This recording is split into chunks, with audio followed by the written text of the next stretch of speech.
Hey there, in this video I'm gonna show you how we build email marketing funnels for 6 and 7 figure clients. This right here is the funnel that I'm talking about, and this stuff simply works because I've tested this for over 50 clients that I've helped so far. So, hi, my name is Dominic, and I'm an email marketing consultant for businesses that have at least 20,000 people in their audience. This funnel right here will be most applicable for e-learning businesses. When I say e-learning, I mean micro and small business owners who sell coaching, consulting, courses, memberships, digital products, webinars, workshops, mentorship programs, and so on. This funnel right here simply works the best for products that I just mentioned. So, without further ado, let's dive right in and let me show you how this thing works in detail. Essentially, when we start working with somebody, we basically focus on delivering short-term and long-term results, right? So, how we deliver short-term results? Well, the real money is made here with email marketing campaigns. So, from the moment when we start working together with somebody, with a client, if they have this potential right here, as I said, at least 20,000 people on their social media, maybe on their YouTube, maybe on their email list or podcast community, whatever it might be, or just a lot of traffic from Google, SEO, and Google Ads, then we start to analyze their situation and we try to see where's their low hanging fruit potential so that we can monetize their audience.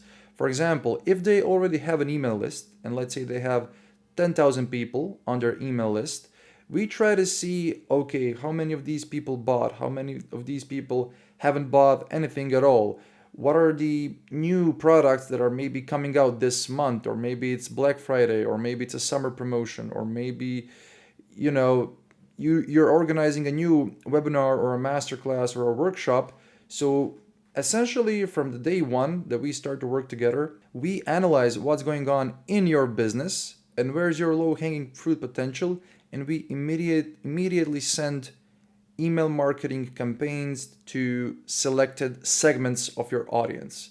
That's how we deliver results even in the first week or in the first 2 weeks working together, right? It's this stuff right here. But how do we deliver long-term results? Because this is not a quick, fast, and easy monetization scheme. This is how we deliver long-term results, by building this whole funnel here that I'm highlighting right now. So, how does this stuff work?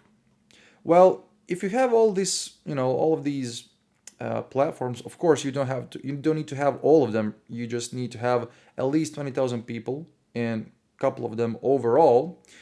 What we do is we build a landing page for you, and on this landing page, people can download your lead magnet or they can opt in for your lead magnet.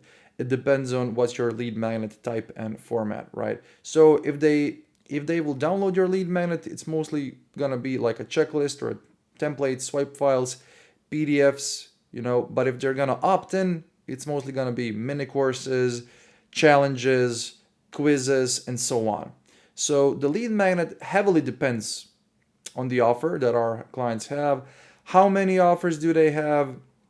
Is there, if they have multiple offers, is there like a main offer so that we know what lead magnet should be built in the beginning? And afterwards, we'll build multiple lead magnets, but we build one from scratch in the beginning. Or if a client has an existing lead magnet, we improve and edit that lead magnet to make it better in terms of conversions. And when I say conversions, I mean how many people who land on your landing page, how many people download your lead magnet. If let's say 1,000 people lands on your site and 200 of them download your thing, you have a 20% conversion rate. We tend to increase it to over 30-40%. So we build a whole landing page. That's usually we don't build landing page that's separate from client's website. Our clients always have a website because we work with established businesses, and we basically create a wireframe of the landing page in Figma, and then the client's developer We'll just technically, build the whole page on the website. So that's what's going on from our side, right? But we show them what exactly is that you should include on your website, the whole wireframe, copy, structure, how to design it, where should you position your call to action, your headline, your picture, your subheadline, bullet list for further explanation, and so on. So after somebody downloads or opt-ins for your lead magnet on the landing page that we build for our clients, they get this thank you page. So basically here we say, thank you for downloading our thing. Here's what you can expect. Plus also check your spam folder just in case the email ended up in spam.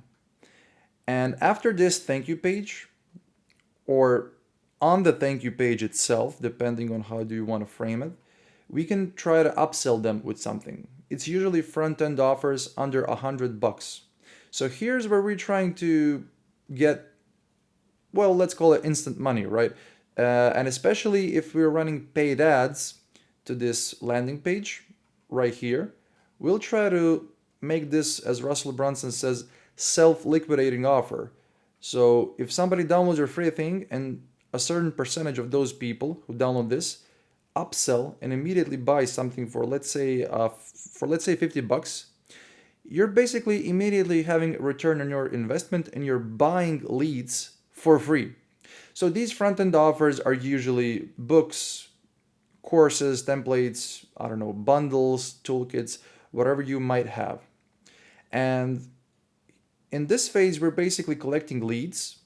We're telling them what to expect, and we can also collect customers from the first moment, because we can maybe even directly guide them to a landing page that has a paid lead magnet, something, like let's say templates that cost $50, and they can immediately download these, so we don't have to upsell them. Or we can, but I don't want to be too salesy with my clients, and I don't want to be someone who just has these order bumps and upsells and buy this, buy that, buy now.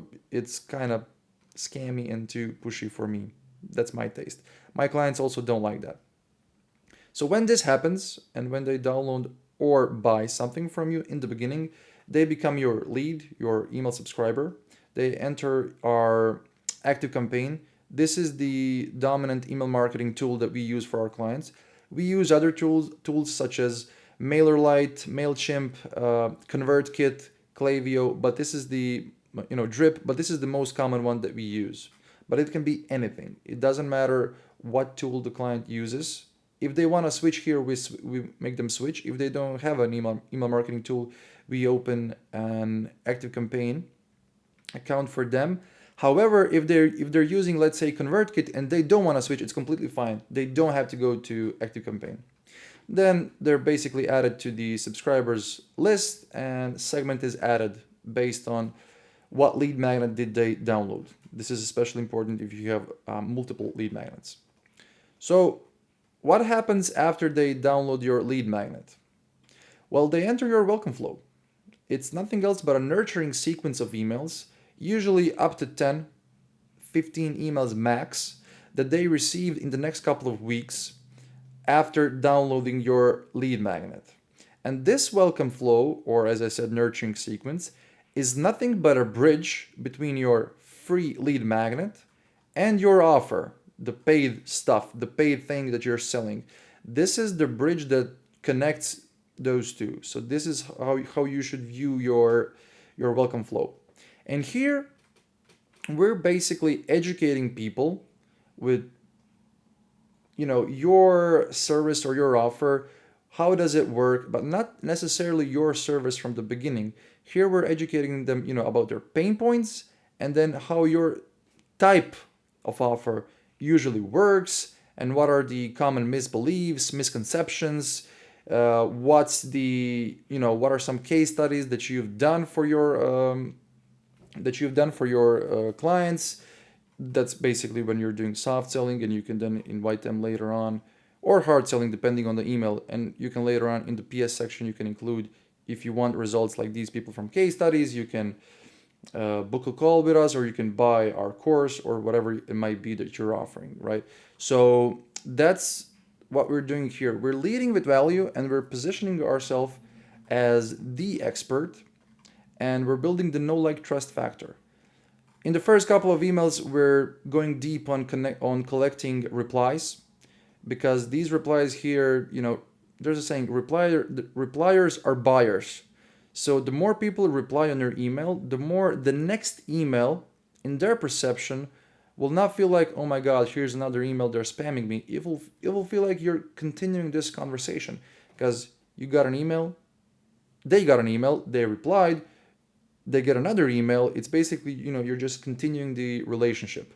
And of course, you can reply back manually, see what they want, how they feel, and you're basically collecting the most valuable direct market research data from this. So directly, people telling you what they want and what are they struggling with on your email list. You cannot wish for a better data collection of your customers' pain points and desires and everything.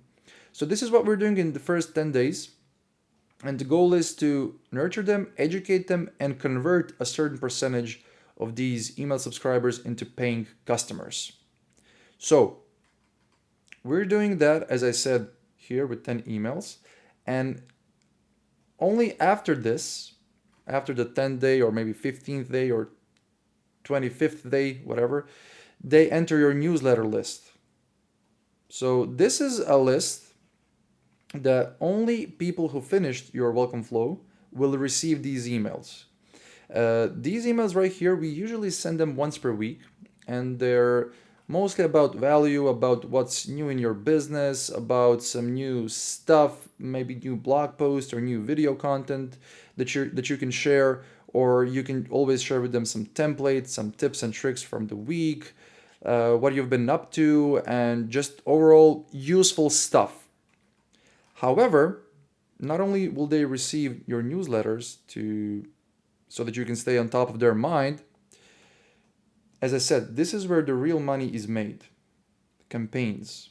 So you will make some money from this welcome flow and so on that's happening in the beginning, but here your audience is warmer, you've basically earned trust, and you've earned their trust, and you've earned the right to sell something, because you've given so much free stuff here, and you're still leading with value with your newsletters, that these people who still remained, who still haven't unsubscribed from your email list, well, they haven't unsubscribed. That means you have every possible right to just send more great stuff to them, right? And if the offer is right, then it doesn't matter if you're selling.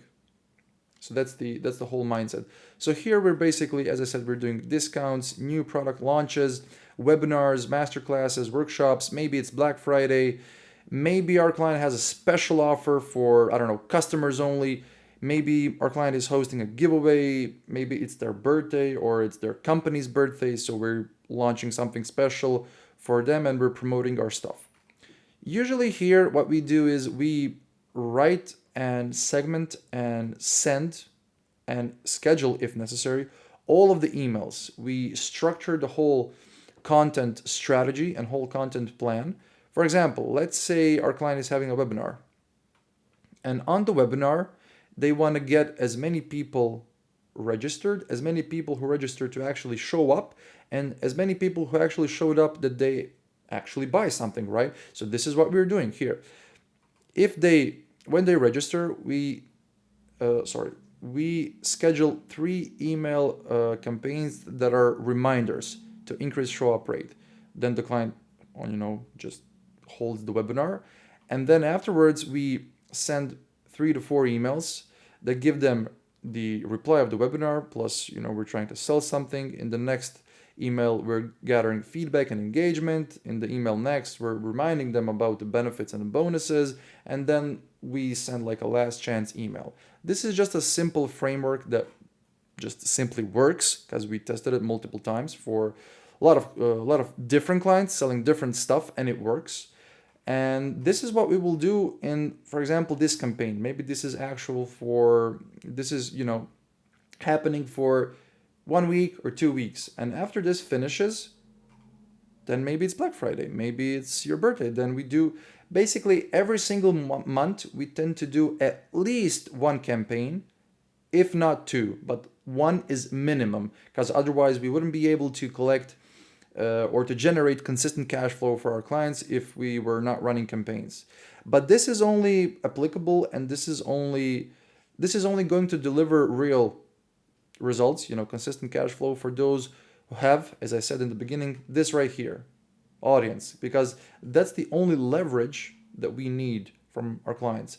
And of course, it's preferable if out of all these channels that the dominant one is on their email list, that they have, let's say, at least 10,000 people on their email list. However, if they don't have this, and maybe they have, let's say,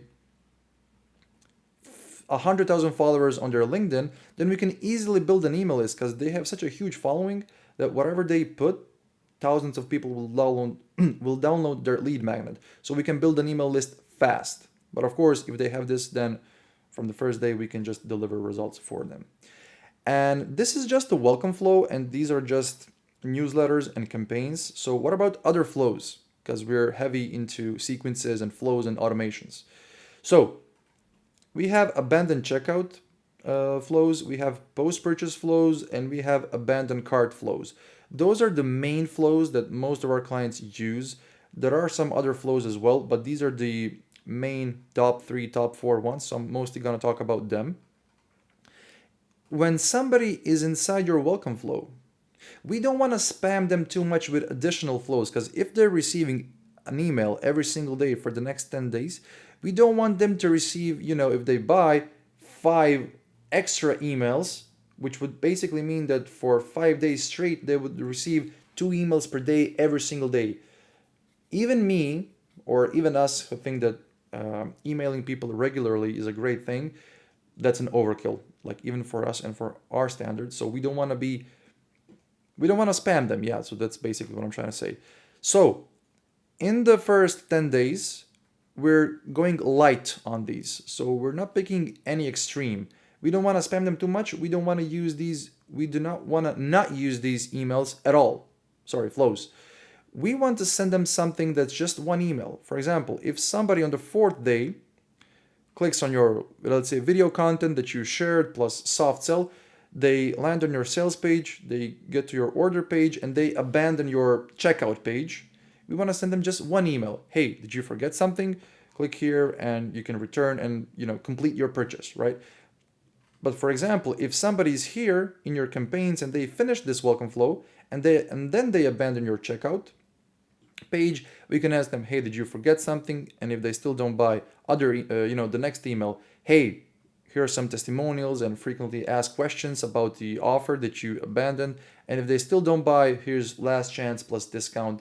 And if they don't buy after this one, then there's just no point in trying to convince them, hey, you should buy this. No, if after abandoning the cart and sending three emails, they don't buy, just, leave them alone. That's basically our logic. Same logic applies for post-purchase flows. For example, here I've shown you that not only you can sell your main offer on your main sales page, you can also sell front-end offers, because not everybody is going to try to upsell people who download the lead magnet for free with a front-end offer here. If you don't do this, let's say you remove this element, then you can try to sell them your front-end offer during your welcome flow, because it's way easier to let's say convince somebody to buy something that's $20 than to buy something that's $200. It's just 10 times the difference, right? So if they buy your front-end offer inside your welcome flow, they can receive a post-purchase email that just says, hey, thank you for purchasing. Then buyer's remorse, sorry, wrong letter here, remorse. Buyer's remorse means nothing else than making them sure they made the right decision, because immediately from the moment somebody buys, they're immediately thinking, wow, I just spent my money. I'm not sure if this is going to work. I'll see, maybe I'll ask for a refund if it doesn't work, So we're trying to remove their buyer's remorse and make them more satisfied. And we can send them how to use your product, information to make them, just to make them use the product in a way that will be super useful for them and that they can get the most out of it since they bought.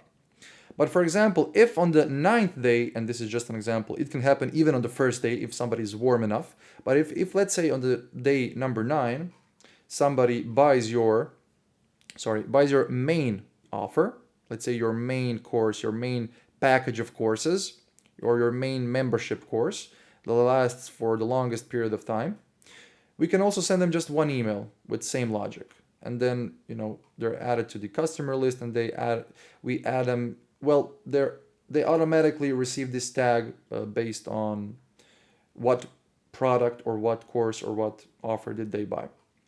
However, if they buy, let's say on your webinar, while they were on your campaign list after they finished their welcome flow, here we'll send just a lot more emails to them. Max 5, 4 to 5 is the sweet spot for us. For example, after the webinar and after these pre-webinar emails, webinar itself, post-webinar emails, they bought something that you have to offer that you were promoting on the webinar itself. Then they enter your post-purchase flow. So they don't receive just one post-purchase email. They receive the first one, we try to immediately cross-sell them. We tell them how to use their product. Then we're asking for some support if they're struggling with something, maybe for a feedback, maybe for a review or a testimonial. And then later on, we also try to upsell them or make them repeat their purchase and send them, another reminder about the upsell or repeat purchase opportunity. So here we're trying to build some goodwill, make them sure they're getting the most out of their product, increase the chances of them buying again or upselling or cross-selling immediately, and overall increasing customer satisfaction to get some more my God, I forgot the word, recommendations, right? So here we can also ask for recommendations, and that's it, so that their friends can buy the same thing, right? However, it's not the same if they buy for the first time, or let's say if here you're running a special deal for customers only, and then they bought, since they were customers already, right? Customers only, they're second time buyers. We don't want to spam them too much with these emails because they've already bought once, they received all of this. It doesn't make sense for them to go through this flow all over again. Here we can just thank you them. We don't need to remove the buyer's remorse because they already trust us enough and they don't have any doubts because they're buying again, right?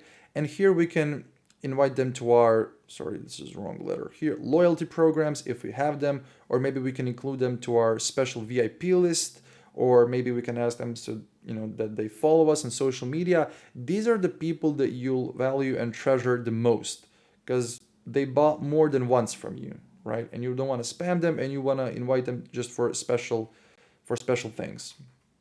And one more thing, the abandoned cart flow, one of the main flows as well. So here I said for customers only, they go to your sales page, order page. They don't go to your checkout page.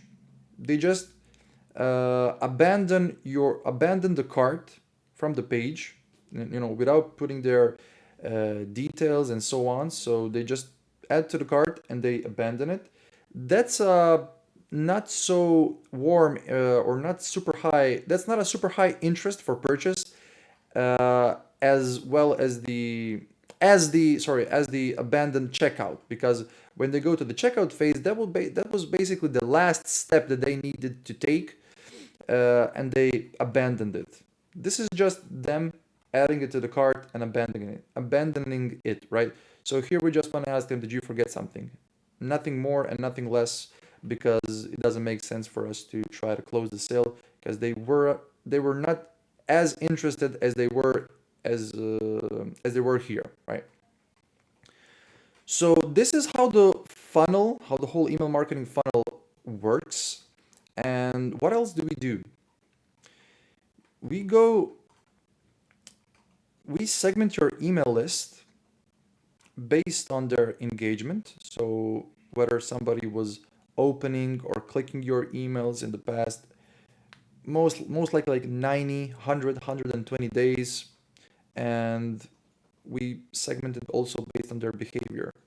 So if they haven't bought anything at all, or if they're already existing customers, or if they're recent buyers, maybe they placed an order at least once in the last month or so, or if they're loyal, they just bought 3 times or more, or they bought once or twice, but they spent a lot of money because they bought your most expensive thing. So this is how we segment your list, and so everybody receives tailor-made tailor-made campaigns for them, right? So let's say if somebody's an existing customer, then they will get special offers, right? Their first purchase anniversary, their restock campaigns. For example, somebody bought something, and we know that the stock of the product will um, end in 1 month, so we want to send them a campaign that, hey, just refill your stock, just buy again to renew your product. So every one of your segments will receive custom made or tailor made campaigns and flows. This is what we do as well. It's crucial. Post purchase flows, as I said, this is so it's not just, yeah, we'll build a post purchase flow that will trigger when somebody buys your product. Yes, however, it's much deeper than that. It's not the same if they bought 1 time, 2 times, 3 times, or more. As I said before, these are the emails that we'll send to them if they bought multiple times. These are the emails that we send if they bought at least 2 times. If they bought 3 times, we can just thank them and make them enter on a VIP list, as I was explaining there. So this is what we're doing with post-purchase flows. Also, abandon flows. Somebody can abandon your checkout or cart. So here we have these filters basically, because we don't want to send them abandoned checkout emails if they've already received abandoned checkout emails in the last 30 days. We don't want to send them if they bought, right, and so on. So if they pass these filters, then we have this conditional split that says, have they placed an order at least once over all time? Why do we do this? It's because if they have, that means they're buyers. Yes, so they will receive only one email. We don't want to send 3 abandoned checkout emails or abandoned cart emails to those folks who are already our customers. They just need 1 extra push, not 3. 2 or 3 they need only if they haven't bought at all, so then they need just like more conviction. And here we further segment if someone is currently in a welcome flow.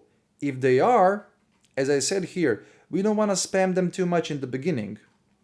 But if they're not, then they, fulfill all the requirements and filters, and they can receive other emails. So we're very and extremely cautious of who will receive what at what time, and we don't want to. It's basically everything that we do is based on how to deliver the right message to the right person at the right time with the right product. It's really hard to do, but that's what we're doing. And this is, the same logic applies for your abandoned cart flows. We also fix your email marketing deliverability. This is just a quick fix if you're having spam issues with segmentations and warming up your list. There's tons of different things that we can also do that I have in my checklist here. Let me show you. So in my email marketing funnel checklist, for example, I have here the whole checklist for spam. So this is basically everything that we do. We set up your DKIM and your DMARC records. We fix your domain reputation. We're following best practices. We're using these tools. We're using some other tricks, and so on. So we basically do everything on our side. We have these 24 checkpoints to make sure your emails never go to spam.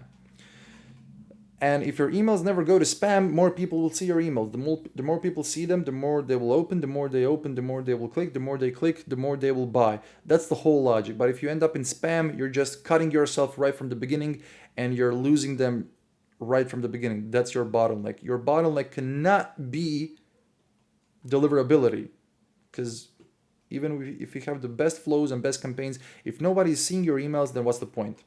So this is the funnel, and this is how it works like. And as I said, it works the best for people who have at least 20,000 people in their audience.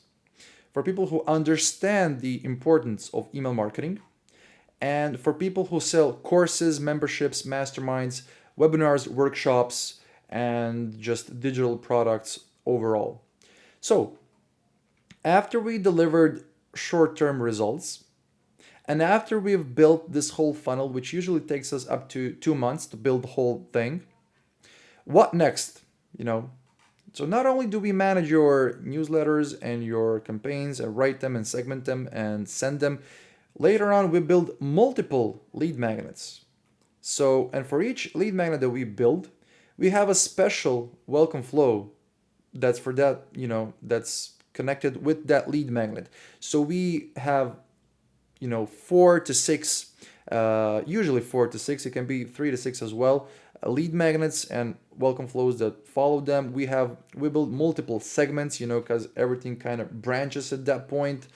We test and try new front-end offers. We basically, from all of the campaigns and newsletters that performed really well, we can include them later on inside your welcome flow, because these broadcast emails right here, if they perform well, there's no reason that they wouldn't perform in the flow that's evergreen, that's automated. So what else? This is my email marketing checklist. So I showed you all of these things here. There's no point in me just going through all of them again. So it's basically email marketing tool setup, content flows, campaigns, landing pages, deliverability, and long-term funnel development. This is, as I said, what we're doing later on. Launches, promotions, list segmentation, advanced flow segmentation. We're developing new lead magnets, and for every lead magnet that we build, that's a new one, we build a new landing page. That's also what we do. And we add just generally new flows. So not only it's multiple welcome flows, it's stock expiration flows. They can be browse abandonment flows. For example, not only that somebody adds something to your cart, we have a flow with less intent, that somebody just lands on your site, browses, doesn't do a single thing, and we can also build a flow that sends them an email marketing campaign.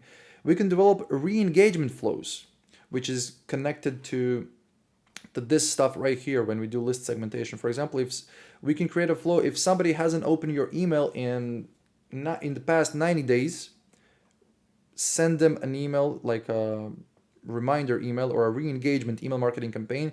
And if they still don't open or engage with that one, just remove them from the list. That way we ensure your email list is clean. So as I said, we can include referral and affiliate programs. We can do additional like surveys. We'll clean your email list, as I said earlier, with inactive email marketing subscribers. We can test new conversion mechanisms. For example, let's say you were doing webinars. As I was showing here, you were doing webinars, but maybe we can test if you build your paid community, or maybe you can try to film a VSL, video sales letter, and so on. We can test these stuff, because these are usually the nudges, the extra pushes that make people convert, right? We can add on paid advertising. We can help you grow your email list further. For example, list growth here, we have 36 different ways to get you to 10K plus email subscribers. Here are all the possible ways that we can do together, and we can help you with this so that you just build your list, so that you have new email subscribers. And yeah, we'll just regularly monitor your deliverability, your results, we'll manage your list and everything with your email list. And we will also report monthly results. Cost per lead, open rate, click-through rate, reply rates, direct sales conversion rates, and so on. This is what we will do in the long term. And this is basically how we build email marketing funnels. It's for who we build them, that I explained as well, and how we deliver short-term and long-term results. This is the whole logic, the whole philosophy. And yeah, everything that we do is tailor-made. Everything is custom, because every single client is specific. And even if they're in the same industry, and if they sell similar products, it's always different. You cannot go and say, yeah, just because this campaign for client X worked pretty well does not mean at all that the same campaign for client Z will work well. It can, but it doesn't have to at all. And we don't like doing copy and paste campaigns. We don't like to do it templatized, right? We know the frameworks that work, but every client has its own brand voice. Their customer have their own specific pain points and offer, you know, it might be similar, but then again, everybody else has this has a different unique selling point, or USP as people like to call it. Anyways, this is it for this video. I hope you found this I hope you find this useful, and yeah, talk soon, and I'll see you in the next video. Bye.